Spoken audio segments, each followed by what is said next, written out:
اینا کسی هستن که استاد کامپیوتر هستن، یاد میتن بر شاگرداشون که چگونه از کامپیوتر استفاده کنن. استاد کامپیوتر و همچنان معسل هم هستن. عبید انوری هستن. صبح شما بخیر. در قدم نخواست یک سلام بامدادی خدمت تمام بینندگان از تلویزیون خورشید، بخصوص کسایی که برنامه صبح خورشید هم میبینن تقدیم میکنم و صبح شما بخیر. صبح شما بخیر. سلامت باشین. تشکر. و خوب است نگین که در رابطه با کامپیوتر و موضوعات دیزاین و گپ میزنیم امروز. پیش از همه از اینکه شما محصل هم هستین، امروز 7 نوامبر و یا 27 اقرب را که روز جهانی محصلان است برای شما. تبریک میگم. مبارک میگم. میشه که به نمایندگی از تمام محصلین شما هم چیزی گفتنی داشته باشید. تشکر. من به تمام مسئولین افغانستان به خصوص کسایی که با مشکلات بسیار زیاد البته مشغول درس خواندن هستن، برنا روز محصلان تبریک میگم و خدا کنه که یک روز خوب برشان باشه و بتونن در آینده با استفاده از امی البته مشکلات را که دارن پشت سر بگذارن و برسن در یک جای. عالی است عبید عزیز. خب حالا ما امروز کاروبار نیم. هر چه آدم کامپیوتر بخانه یاد بگیره بازم به نظر من خب تمام شدنی نیست. استاد همونطور است؟ بله همونطور است. بسیار پروگرام ها از هزاران نوع سافت‌ویر است. هزاران زبان انگلیسی. زبان انگلیسی هم شاید زبان انگلیسی یک وقت شاید خلاص شود. خب خلاص هم شد باز هم باز هم میبینیم بعضی لغات میمونه که شاید معناش نفهمم. برای بعضی از کشورها به این عقیده هستند که کامپیوتر 3/4 زندگی از اوناست، یعنی کسایی که 4 علم داشته باشه از اون علم یک علم کامپیوتر است، یاد نداشته باشه یعنی 3 علم دیگر مکمل باز هم شخص هم میگن شخص بی سواد است، یعنی برای اونها قدر ارزش داره. و بخصوص فعلا شما میبینید که در زندگی روزمره ما شما بسیار کامپیوتر موارد زیاد استفاده دارم. راست میگم. خب پس خودت کامپیوتر زیاد دوست هم داری حتما، یعنی بدون لپتاپ و بدون کامپیوتر شاید که بر خودت یکم مشکل باشه زندگی پیش بردن.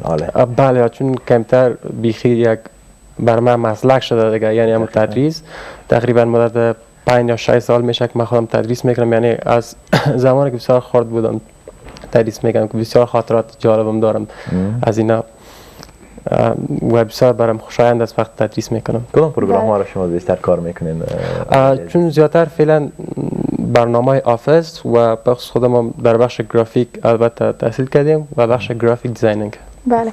شاگردایتان زیادتر برای آموختن کدام پروگرام تنبلی میکنن، یعنی زودتر نمیتونن یاد بگیرن؟ زیادتر در بخش آفیس یک کمک که چون برنامه دفترداری است بعضی کسا اکسل مشکل تر است. بله اکسل مشکل تر و همچنان اکسس در بدیری یاد میگیرن.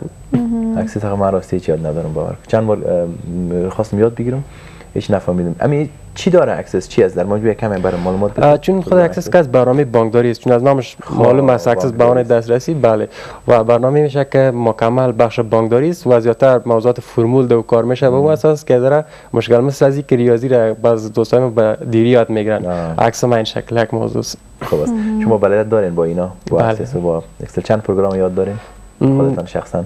من خودم شخصا حساب کردین؟ خب در حدود شاید که 12-13 برنامه و یک 24 سافت‌ویر داشته باشم. خب بسیار خوب. فوتوشاپ بسیار جالب است. کار جالبی است. نه مثلا جاوید در اونجا است تصویرش، من در اینجا هستم با دیتارم میارن یک جایی. بله سر کسر میکنه تنی دیگه بانو نمیدونم. خب چه کارهایی میتونیم که امروی فوتوشاپ کنیم، یعنی جدیدن شما اون رو پیدا کرده باشین؟ خب زیادتر در فوتوشاپ ما بعضی چیزای انیمیشن دار میسازیم که البته زیادتر بعض شاگردایی که مثلا در برنامه آفیس است اونا وقتی میبینن باز اونا بسیار خوشحال میباشه. اونا تا تقاضا میکنن میگه استاد میشه که ما میره بانیم این برنامه رو اولتر بخونیم، چون یعنی چیزای بسیار جالب داره. قسم که شما گفتید مثلا بریدن سر از یکی به دیگه و یا مکس کردن بعض تصاویر دیگه، چراغ زدن موتور اینا، یعنی موضوعات زیاد داره. زیادتر انیمیشنش بسیار خوشایند است که تمام شاگردایی که یعنی پایین‌تر از برنامه فوتوشاپ میباشن اونا میبینن. و باز بخش گرافیک خودش یک برنامه است که بسیار خوشایند است. مثلا اگر ما در فوتوشاپ باشیم بالاتر از پریمیر است، او از که خوشایندتر است، آفتر افکت از مایه از خوشایند، یعنی به اون اساس وقت یک نفر پیش از رو میگیره ایلاش نمیگن تا آخر وقت برنامه رو تکمیل نکنه.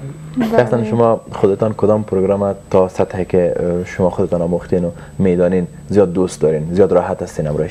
خب من برنامه مایا که البته 3D است خودمون خواندیم و بسیار برام خوشایند است. از 3D Max اینا که بهتره؟ بله، چون آخرین ورژنی از فعلا در بخش گرافیک که زیادتر هالیوود اینا استفاده میکنن و چون برنامه از کارتون اینا را میسازیم و بعض اوقات من خودم در پروداکشن کار میکنم، وقت کارتون میسازم وقت دوباره پس ما دوباره ریویو میکنم، بر خودم بسیار خوشحال میباشم. باز فکر میکنم که من خودم ساختم یا کس دیگه ساخته. خب یعنی کارتونی رو زیاد دوست دارین؟ بله. بسیار خوب. چی فنهای جدید حالا زیر کار است در دنیای تکنولوژی، مخصوصا کامپیوتر، مخصوصا قسمت گرافیک که شما بیشتر کار میکنین که تا هنوز افغانستان نرسیده، خبرهایش شما میشنوین، آیا هست چنین چیزهایی که؟ بله، یک خبره که از کمپانی مایکروسافت است. اونا یک آفیس، البته آفیس 2010 بود، اونا یک آفیس را به نام آفیس 2014 خرید به بازار عرضه میکنن که یک آفیس بسیار خوب است. البته بسیار موضوعات که تقریبا کارهای فتوشاپ و بعضی کارهای دیگر هم انجام میده. یکی از البته خوبی است که کمپانی مایکروسافت به بازار قریب شد عرضه کنه و دیگه بعضی از سافتورهای جدید در بخش دیزاینینگ آمده که توسط بسیار به راحتی، یعنی میتونیم که ما یک تصویر از شخص گرفته و دو سافتور اضافه کنیم، میشه که به هر شکل خواسته باشه موضوع هم 3D بله به شکل 3D میتونیم که استفاده کنیم، شکل کتابت هم سایش هم ببینیم. سایش هم ببینیم. بسیار عالی است. تنها از یک عکس؟ بله، از یک عکس. یعنی یک عکس از نگین بگیریم میتونیم که به شکل کارتون بسازیم و قسمی که حرکت داشته باشه، بله سخنم بگویه میتونیم با حتی سخنم بگویه؟ بله. جالبه. جاوید کارتونی میشیم. باز ما و جاوید کارتونی میشیم، در برنامه میشینیم گپ میزنیم. جالب است. ما آخرین سوال ما این خواد بود، با می سوال البته این بخشم تمام میکنیم. ای که در افغانستان نقش سافتورها، نقش امی تکنولوژی پیشرفته در قسمت کامپیوتر را چگونه میبینین؟ چقدر به سرعت روان هستیم؟ چقدر خوب روان هستیم به نظر خودت؟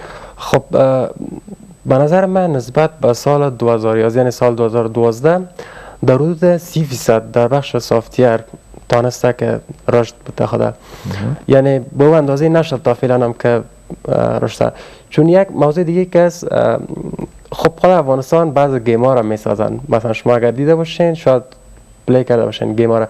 این موضوعات گیم که است افغانستان فقط در بخش گیم یک ذره تانسته که پیشرفت کنه، یعنی سرگرمی، اما در بخش سافتور مثلا گرافیک و سافتور دفترداری نه تا وقدر پیشرفت نکردن. چیزی که ما میبینیم نسبت به همش وارداتی بوده از کشورهای دیگه. بله. آوردیم استفاده میکنیم. و باید تشکر از خودت. تشکر از شما. سلامت باشین. گپ و گفته کوتاه ولی خوبی داشتیم. سپاسگزارم. آهنگ زیبایی از هنرمندی که همتون دوستشان دارین از جواد غازیان است و سپس مرور بر روزنامه ها می داشته باشیم. باز بعد از او دو مهمان دیگه هم در برنامه داریم که یک پای دیگر خدمت شما. نزدیک به نام همکارم بود، به او خاطر کم بود که جاوید بگویم. بر صدا آهنگ جواد غازیان میبینیم. تماشا میکنیم.